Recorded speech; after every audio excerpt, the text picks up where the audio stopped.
नमस्कार, बहुत बहुत स्वागत है आप सभी का। आप देख रहे हैं सुबह 9 बजे। मैं हूं आपके साथ प्रीति। आइए एक नजर डालते हैं सुर्खियों पर।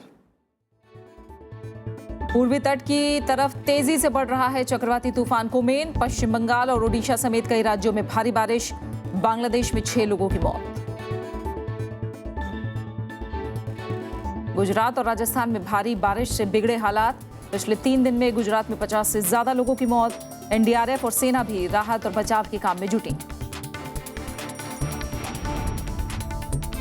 संसद में गतिरोध खत्म करने की कोशिश में सरकार। आज हो सकती है एक और सर्वदलीय बैठक।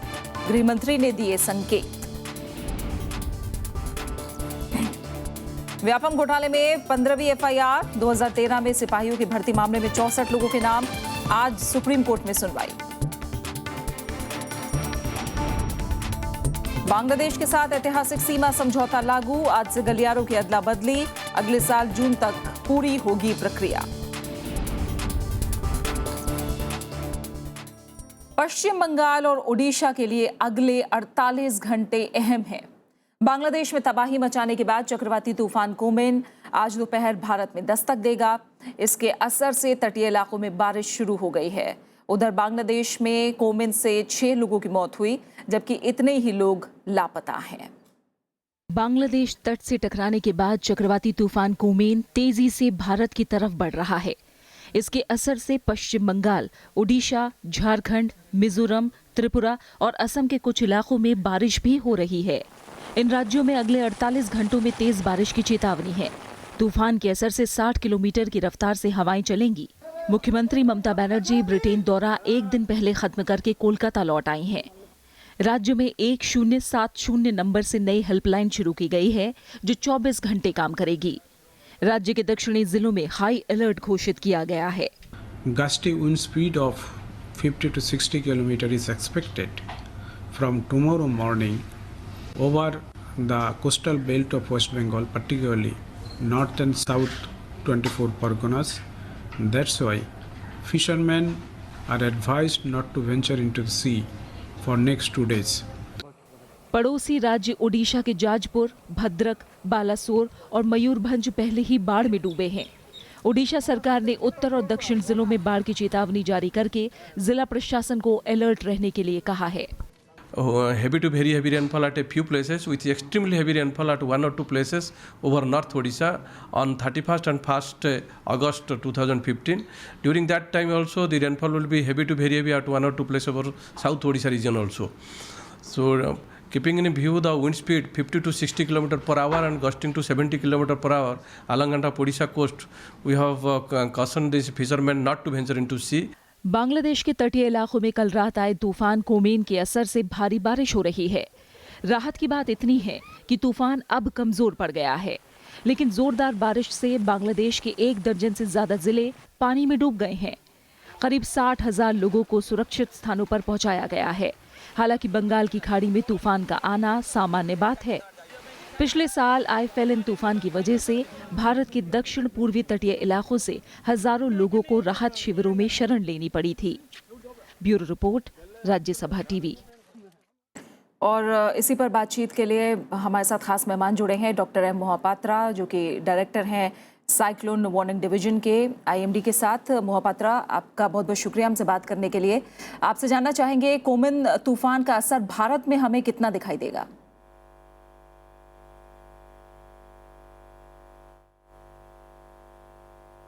मोहपात्रा साहब, अगर आवाज सुन पा रहे हो आप मेरी, तो आपसे समझना चाहेंगे आज दोपहर तक कोमेन भारत में दस्तक देने वाला है। कितना असर दिखाई दे सकता है भारत में इसका?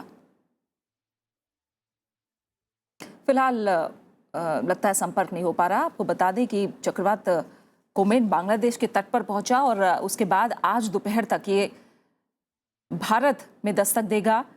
इस वजह से पश्चिम बंगाल और ओडिशा में आपको बताएं मूसलाधार बारिश हो रही है।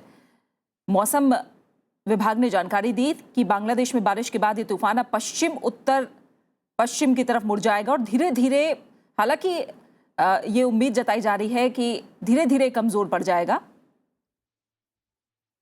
ज्यादातर जगहों पर बारिश होगी, कुछ जगहों पर मूसलाधार बारिश होगी और खासकर देखें तो आज पश्चिम बंगाल और उड़ीसा में मूसलाधार बारिश हो रही है और इसका असर देखा जा रहा है। हमारे साथ महापात्रा साहब जुड़ गए हैं, उनका रुख करते हैं। कितना असर भारत में दिखाई देगा? दोपहर तक दस्तक देने वाला है कोमेन। जी। आज 5:30 बजे जो ऑब्जर्वेशन लिया गया है, इसके हिसाब से जो साइक्लोन कोमेन कल रात को ये वीक होकर एक डीप डिप्रेशन बन गया था बांग्लादेश के ऊपर, वो धीरे धीरे पश्चिम उत्तर पश्चिम दिशा पे गति करके जी आज 5:30 बजे बांग्लादेश के ऊपर एक डीप डिप्रेशन जैसे केंद्रीभूत है। वो बांग्लादेश की जेसोर स्टेशन से लगभग 85 kilometre east south east direction पे केंद्रीभूत है। हमारा उम्मीद है कि ये डीप डिप्रेशन धीरे धीरे पश्चिम उत्तर पश्चिम दिशा में गति करके अगले 24 घंटे में वेस्ट बंगाल की तरफ अग्रसर करेगा और धीरे धीरे 24 आवर्स के अंदर ये डिप्रेशन हो जाएगा। इसके प्रभाव में अगले 48 आवर्स के अंदर गैंजेटिक वेस्ट बंगाल और नॉर्थ उड़ीसा में सबसे ज्यादा बारिश का उम्मीद है। लगभग सभी जगह पर बारिश होने के साथ साथ कुछ जगह पर heavy to very heavy rainfall यानी 7 सेंटीमीटर से 24 सेंटीमीटर तक और एक दो जगह पर एक्सट्रीमली हेवी रेनफॉल जो कि 25 सेंटीमीटर से ज्यादा है वो होने का आशंका है। इसके साथ साथ नॉर्थ ईस्टर्न स्टेट्स जैसे साउथ आसाम, मेघालय, मिजोरम, त्रिपुरा और यहाँ सौजवाल वेस्ट बंगाल और सिक्किम में अधिकांश जगह पर बारिश होने के साथ साथ आइसोलेटेड प्लेसेस में heavy to very heavy rainfall भी हो सकता है। और कल से झारखंड एरिया में भी बारिश होने के साथ साथ आइसोलेटेड प्लेसेस में heavy to very heavy rainfall हो सकता है। जी, बहुत बहुत शुक्रिया महापात्रा साहब आपका हमारे साथ जुड़ने के लिए, इस तमाम जानकारी के लिए। तो अगले कुछ घंटे अहम हैं। शाम 5:30 बजे तक जैसा हमें महापात्रा साहब ने बताया भारत में दस्तक देगा, जिसके बाद सिर्फ पश्चिम बंगाल और उड़ीसा में नहीं बल्कि बाकी राज्यों में भी बारिश काफ़ी तेज़ हो सकती है। आइए आगे की खबरों का रुख करते हैं। गुजरात और राजस्थान में भारी बारिश के चलते बाढ़ के हालात बन गए हैं। गुजरात में बारिश के कहर से 50 से ज़्यादा लोगों की मौत की खबर है। हिमाचल प्रदेश और उत्तराखंड में आम जनजीवन पर लगातार हो रही बारिश का खासा असर देखा जा रहा है। एनडीआरएफ की टीमें लगातार राहत और बचाव के काम में लगी हैं। गुजरात में बारिश ने कहर मचा रखा है। बारिश के चलते गुजरात के कई इलाकों में बाढ़ जैसे हालात पैदा हो गए हैं। पिछले 3 दिनों में बारिश में 50 से ज्यादा लोगों के मारे जाने की आशंका है। अकेले अमरेली में ही करीब 26 लोगों के मारे जाने की खबर है। अहमदाबाद में धरोई बांध से पानी छोड़े जाने के चलते निचले इलाकों में पानी भर गया है। साबरमती नदी खतरे के निशान के ऊपर बह रही है। बनासकांठा और कच्छ जिलों में फंसे लोगों को निकालने के लिए एनडीआरएफ की टीम के साथ सेना और वायुसेना के जवानों की मदद ली जा रही है। नहीं बह रहा था, पूरी रात जाकर भी था, 2 रात और 2 दिन, और फुल पानी का भराव था और बहाव से पूरा गिर गया। पड़ोसी राज्य राजस्थान में भी बरसात ने हाल बेहाल कर दिए हैं। राजस्थान के बाड़मेर जिले समेत कई इलाकों में लगातार 6 दिनों से हो रही बरसात ने मुसीबत खड़ी कर दी है। सिरोही जिले में एक 17 साल का युवक सैलाब में बह गया। पिछले 2 दिनों से माउंट आबू में फंसे हजारों पर्यटकों को पुलिस प्रशासन की निगरानी में धीरे धीरे आबू रोड लाया जा रहा है। एनडीआरएफ की 12 टीमें राज्य में जगह जगह तैनात हैं। 7 हेलीकॉप्टरों को आपात स्थिति से निपटने के लिए तैयार रखा गया है।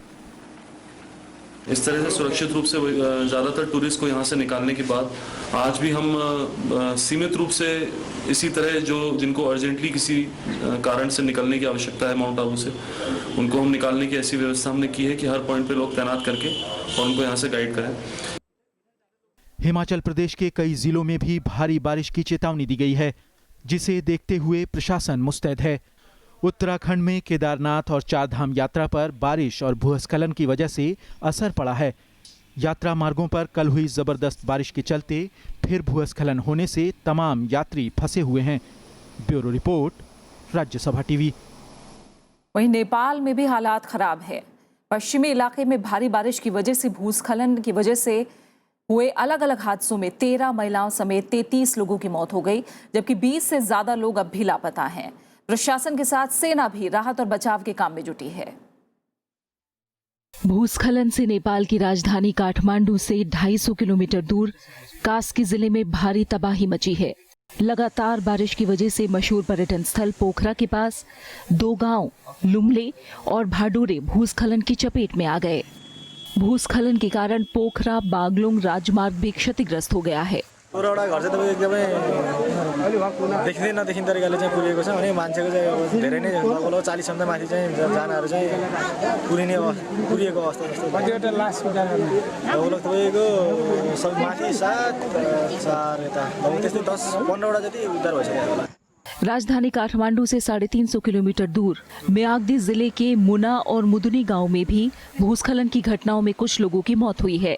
नेपाली सेना और पुलिस के जवानों को राहत और बचाव के काम में लगाया गया है। वहीं बचाव अभियान में सेना के हेलीकॉप्टरों की मदद ली जा रही है। इसी साल 25 अप्रैल को नेपाल में आए विनाशकारी भूकंप में करीब 9000 लोग मारे गए थे। Bureau report, Rajya Sabha TV. अब कुछ और अहम खबरों का रुख करते हैं। संसद में गतिरोध तोड़ने के लिए सरकार ने एक और सर्वदलीय बैठक बुलाने के संकेत दिए हैं। केंद्रीय गृह मंत्री राजनाथ सिंह ने कल इसका संकेत दिया। इस बीच लोकसभा अध्यक्ष सुमित्रा महाजन की तरफ से कल बुलाई गई सर्वदलीय बैठक महज औपचारिक साबित हुई। सदन में अवरोध तोड़ने को लेकर कोई सहमति नहीं बन पाई। कांग्रेस का कहना है कि सदन चलाना सरकार की जिम्मेदारी है और सरकार को इसके लिए पहल करनी चाहिए। संसद के मॉनसून सत्र में 2 हफ्ते से गतिरोध जारी है, जिसके चलते दोनों सदनों की कार्यवाही नहीं चल पा रही है। लोकसभा की कार्यवाही सुचारू तरीके से चलाने के लिए गुरुवार को स्पीकर ने सर्वदलीय बैठक बुलाई। इसमें सभी पार्टियों के नेता शामिल हुए। वैसे ये हुआ कि उस समय ऐसा हुआ इसलिए हम करें, इसको हम तोड़ सकते हैं, सभी मिल करके तय कर सकते हैं क्या कि ये नहीं होना चाहिए। विपक्ष ने संसद में गतिरोध के लिए सरकार को जिम्मेदार बताया। कांग्रेस नेता मल्लिकार्जुन खड़गे ने इसके लिए सरकार की ओर से पहल की मांग की। जो उन्होंने प्रथा डाली है उस परंपरा पे हम चल रहे हैं, तो इसीलिए हमसे जो भी कोऑपरेशन स्पीकर को होना हम देंगे, लेकिन सरकार भी इसके बारे में अपना जो कर्तव्य है निभाना और हाउस को चलाने के लिए उनके तरफ से जो कोऑपरेशन होना वो करना चाहिए। और उसके लिए स्पीकर को हमने विनती किया कि आप सरकार से बात कीजिए। संसद का मॉनसून सत्र 21 जुलाई से शुरू हुआ है। विपक्ष ललित मोदी विवाद और व्यापम मामले में विदेश मंत्री सुषमा स्वराज, राजस्थान की मुख्यमंत्री वसुंधरा राजे और मध्य प्रदेश के मुख्यमंत्री शिवराज सिंह चौहान के इस्तीफे की मांग कर रहा है, लेकिन सरकार इसे नामंजूर कर चुकी है। प्रणब गोस्वामी के साथ श्याम सुंदर, राज्यसभा टीवी। गृह मंत्री राजनाथ सिंह ने गुरदासपुर में हुए आतंकी हमले को पाकिस्तान की साजिश बताया है। उन्होंने कल राज्यसभा में कहा कि सरकार सीमा पार से फैलाए जा रहे आतंकवाद से सख्ती से निपटेगी। गृह मंत्री के बयान के दौरान अवरोध पर सरकार ने नाराजगी भी जाहिर की है। उधर पाकिस्तानी विदेश मंत्रालय ने भारत के आरोपों को नकारते हुए इसे उकसावे वाला बयान करार दिया है। 27 जुलाई को पंजाब के गुरदासपुर में हुए आतंकी हमले के मामले में गृह मंत्री ने राज्यसभा में बयान दिया। उन्होंने बताया कि जांच में पता चला है कि भारी हथियारों से लैस आतंकवादी रावी नदी पार करके पाकिस्तान से आए थे। उन्होंने शक जाहिर किया कि इन्हीं आतंकवादियों ने दीनानगर पुलिस स्टेशन पर हमले से पहले तलवंडी के नजदीक रेलवे लाइन में आईईडी विस्फोटक लगाए थे। इन विस्फोटकों को बाद में निष्क्रिय भी कर दिया गया था।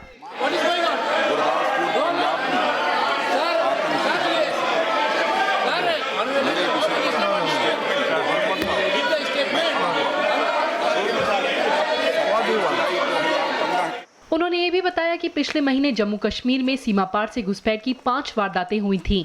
इनमें से 4 को विफल करते हुए 8 आतंकवादियों को मार गिराया गया था। उन्होंने कहा कि सरकार आतंकवाद का जड़ से खात्मा करने पर प्रतिबद्ध है।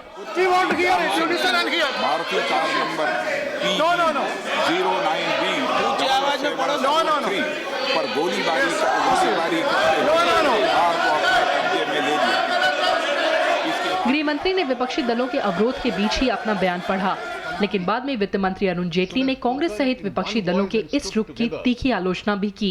We did not expect the Congress party to present India as a divided house.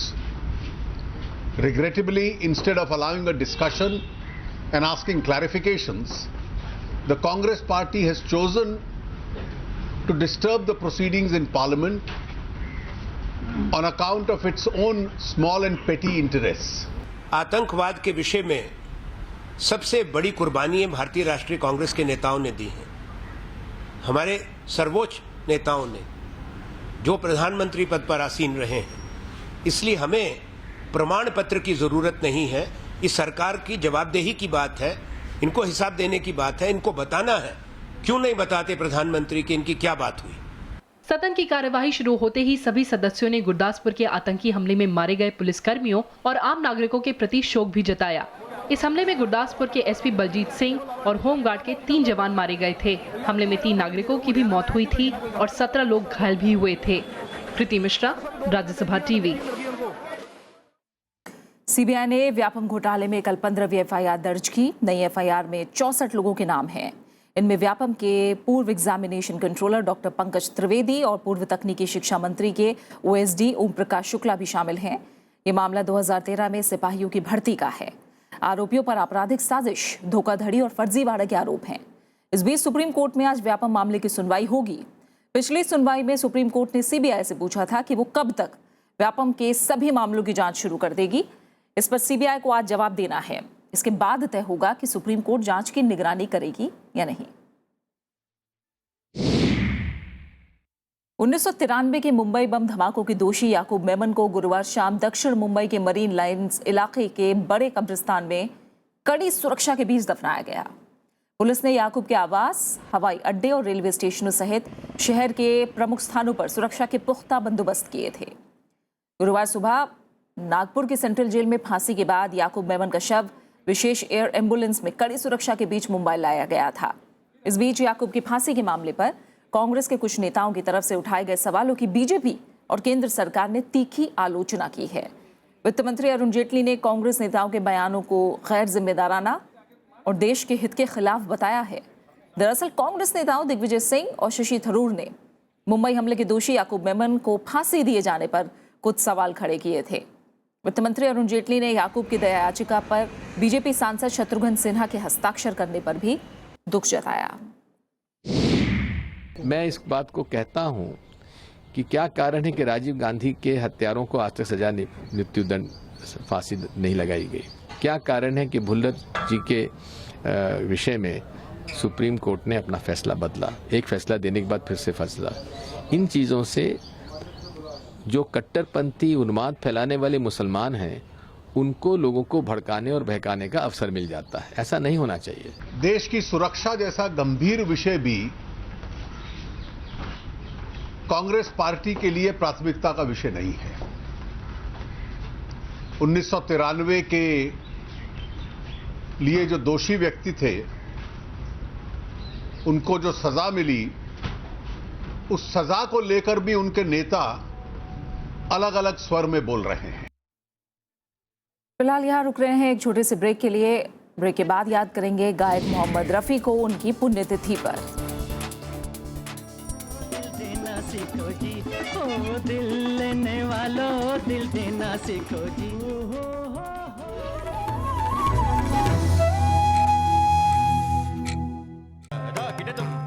नृत्य की दुनिया का ताबिंदा सितारा। आर्ट का मतलब ये नहीं है कि सिर्फ म्यूजिक, डांस। आर्ट का मतलब हमारे it's there in every part of us. बीमारी भी डिगा ना पाई उनके हौसले को। कि कैंसर एक मेरे लाइफ का एक पन्ना है, मेरा लाइफ का पुस्तक नहीं है। मैं कैंसर पे सवार होंगी, कैंसर मेरे ऊपर सवार नहीं होगा।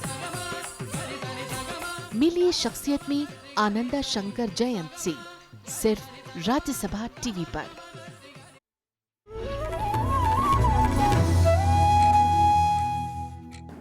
पिछले 36 घंटों में पाकिस्तान ने 4 बार जम्मू कश्मीर में संघर्ष विराम का उल्लंघन किया है।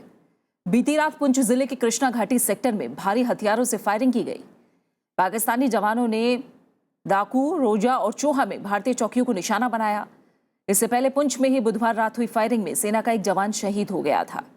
पाकिस्तानी सेना ने बुधवार को माछिल सेक्टर में भी सीज फायर तोड़ा था। जुलाई में अब तक 18 बार सीज फायर का उल्लंघन हो चुका है। इसमें 3 जवानों समेत 4 लोगों की मौत हुई है, जबकि 14 जख्मी हुए हैं। भारत और बांग्लादेश के बीच हुए ऐतिहासिक भूमि सीमा समझौता आज से लागू हो गया है। दोनों देश आज से 162 गलियारों की अदला बदली पर अमल शुरू कर रहे हैं। ये काम अगले साल 30 जून तक चलेगा। इस दौरान भारत 7000 एकड़ से ज्यादा के 51 गलियारे बांग्लादेश को सौंपेगा। वहीं बांग्लादेश 17,000 से ज्यादा एकड़ वाले 111 गलियारे भारत को देगा। बांग्लादेश के भारतीय गलियारों में 37,000 लोग रहते हैं। इनमें से कोई भी बांग्लादेश नहीं जाना चाहता। दूसरी तरफ सीमा पार के गलियारों में करीब 17,000 लोग रहते हैं। इनमें से करीब 600 लोग भारत आना चाहते हैं। दोनों देशों ने 1974 में यह समझौता किया था। मई में संसद ने समझौते को मंजूरी दी थी। इसके बाद प्रधानमंत्री नरेंद्र मोदी की बांग्लादेश यात्रा के दौरान इसे लागू करने पर सहमति बनी थी। कांग्रेस उपाध्यक्ष राहुल गांधी आज पुणे में फिल्म एंड टेलीविजन इंस्टीट्यूट के हड़ताली छात्रों से मिलेंगे। हड़ताली छात्रों ने कुछ दिन पहले राहुल गांधी को चिट्ठी लिखकर उनका समर्थन मांगा था। एफटीआई के छात्र अभिनेता गजेंद्र चौहान को संस्थान के अध्यक्ष पद से हटाने की मांग कर रहे हैं। छात्रों की हड़ताल पिछले 40 दिन से जारी है। छात्रों ने 3 जुलाई को सूचना और प्रसारण मंत्री अरुण जेटली से भी मुलाकात की थी, लेकिन इसमें गतिरोध नहीं टूट सका था। विरोध प्रदर्शनों के बाद केंद्र सरकार ने जम्मू कश्मीर में भी एम्स जैसा अस्पताल खोलने की घोषणा की है। कल जम्मू कश्मीर से बीजेपी के एक प्रतिनिधि मंडल ने केंद्रीय स्वास्थ्य मंत्री जेपी नड्डा से मुलाकात की थी। इसके बाद केंद्रीय स्वास्थ्य मंत्री ने ये घोषणा की। बैठक में वित्त मंत्री अरुण जेटली भी मौजूद थे। जम्मू के 70 संगठन मिलकर एम्स की स्थापना के लिए आंदोलन कर रहे हैं। संगठन ने एम्स की स्थापना की घोषणा के बावजूद आंदोलन स्थगित करने से इनकार कर दिया है। इस बार के बजट सत्र में हमने एम्स जम्मू एंड कश्मीर की घोषणा की थी कि प्राइमरी, सेकेंडरी और टर्शरी हेल्थ केयर हम सभी रीजन्स को देंगे। इस बात को ध्यान में रखते हुए श्रीनगर में और जम्मू में एम्स की फैसिलिटीज़ प्रोवाइड की जाएंगी और बराबर की फैसिलिटीज़ दोनों जगह पर दी जाएंगी। इस बात का हम ध्यान रखेंगे। लोगों को गुमराह किया है, बेवकूफ बनाने की कोशिश की है कि एम्स मिल चुका है। कोई एम्स जम्मू को नहीं मिला है। इसलिए जम्मू की 3 दिन की बंद की कॉल एग्जिस्ट करती है। जम्मू 3 दिन बंद रहेगा। 31 जुलाई, 1 अगस्त और 2 अगस्त। बीजेपी के लोगों ने ये जम्मू के लोगों को चौथी बार धोखा दिया और चौथी बार विश्वासघात किया है। दिल्ली के कलावती सरन अस्पताल के अस्थमा पीड़ित बच्चों को गुरुवार को इनहेलर और दवाइयां बांटी गई। ठाकुर द्वारा ट्रस्ट की तरफ से आयोजित कार्यक्रम में करीब 100 से ज्यादा बच्चों को ये दवाइयां मुफ्त बांटी गईं। अस्पताल के डॉक्टरों और अस्थमा पीड़ित बच्चों ने ट्रस्ट का शुक्रिया अदा किया। केंद्रीय खेल और युवा मामलों के राज्य मंत्री सर्बानंद सोनोवाल ने क्षेत्रीय और राष्ट्रीय विकास के लिए युवाओं के योगदान को अहम बताया है। सोनोवाल ने एशिया प्रांत के राष्ट्रमंडल युवा मंत्रियों की बैठक में कल ये बात कही। बैठक के आखिरी दिन एशिया प्रांत के 8 देशों से आए प्रतिनिधियों ने युवाओं के स्वरोजगार और कौशल विकास को बढ़ावा देने के लिए एक प्रस्ताव भी पारित किया। इस मौके पर राष्ट्रमंडल सचिवालय के उप महासचिव देवदत्त महाराज ने कहा कि युवाओं को राष्ट्रीय और वैश्विक विकास के एजेंडे में शामिल करके ही समूचे राष्ट्रमंडल का विकास हो पाएगा। पूर्व राष्ट्रपति डॉक्टर एपीजे अब्दुल कलाम को रामेश्वरम में पूरे सैन्य सम्मान के साथ कल सुपुर्द खाक कर दिया गया। प्रधानमंत्री नरेंद्र मोदी, कई केंद्रीय मंत्रियों के अलावा कांग्रेस उपाध्यक्ष राहुल गांधी समेत अलग अलग दलों के नेता और नामचीन हस्तियों ने उन्हें श्रद्धांजलि दी। परिजनों के अलावा हजारों लोग डॉक्टर कलाम को अंतिम विदाई देने के लिए उमड़े। इधर अंतिम विदाई के दौरान संसद की कार्रवाई भी स्थगित रखी गई।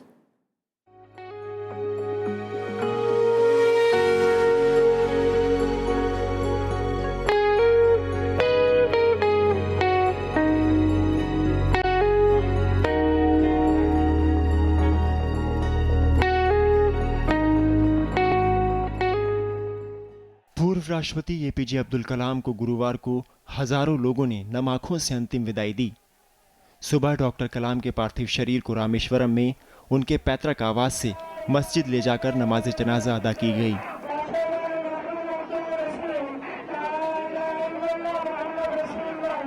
इसके बाद डॉक्टर कलाम के जनाजे को मंडपम के पास पकारंबो ले जाया गया। इस दौरान पूरे रास्ते और पकारंबो में पूर्व राष्ट्रपति को आखिरी विदाई देने के लिए लोगों का हुजूम उमड़ पड़ा। Other pain other than the pain of losing our great hero, we call him as our hero, we call him everything. He has given us such motivation for us and to go on. It's like wonderful. पकारंबो में पूर्व राष्ट्रपति को पूरे राजकीय सम्मान के साथ सुपुर्द खाक किया गया।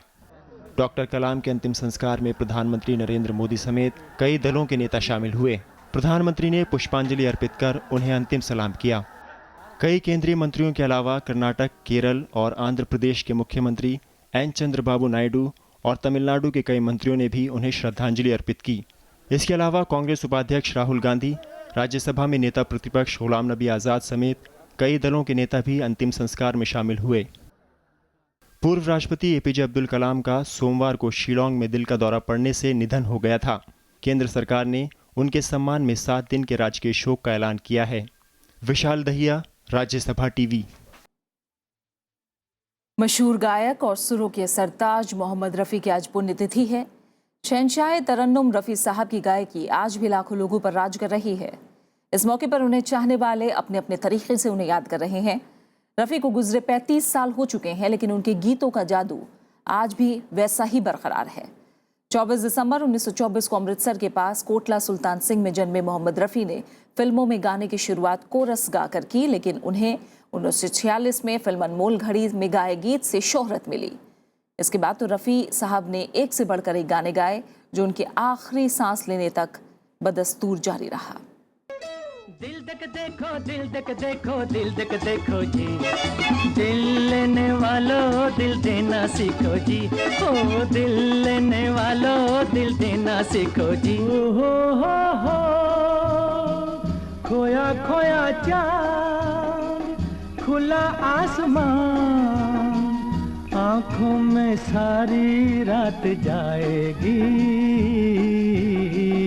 तुमको भी कैसे नींद आएगी। ओ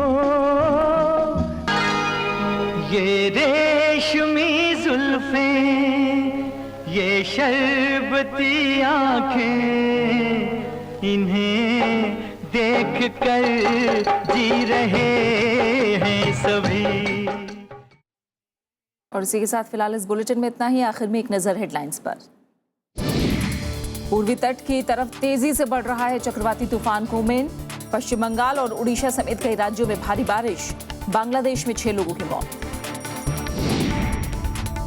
गुजरात और राजस्थान में भारी बारिश से बिगड़े हालात। पिछले 3 दिन में गुजरात में 50 से ज्यादा लोगों की मौत। एनडीआरएफ और सेना भी राहत और बचाव के काम में जुटी। संसद में गतिरोध खत्म करने की कोशिश में सरकार। आज हो सकती है एक और सर्वदलीय बैठक, गृह मंत्री ने दिए संकेत। व्यापम घोटाले में 15वीं एफआईआर। 2013 में सिपाहियों की भर्ती मामले में 64 लोगों के नाम। आज सुप्रीम कोर्ट में सुनवाई। बांग्लादेश के साथ ऐतिहासिक सीमा समझौता लागू। आज से गलियारों की अदला बदली। अगले साल जून तक पूरी होगी प्रक्रिया।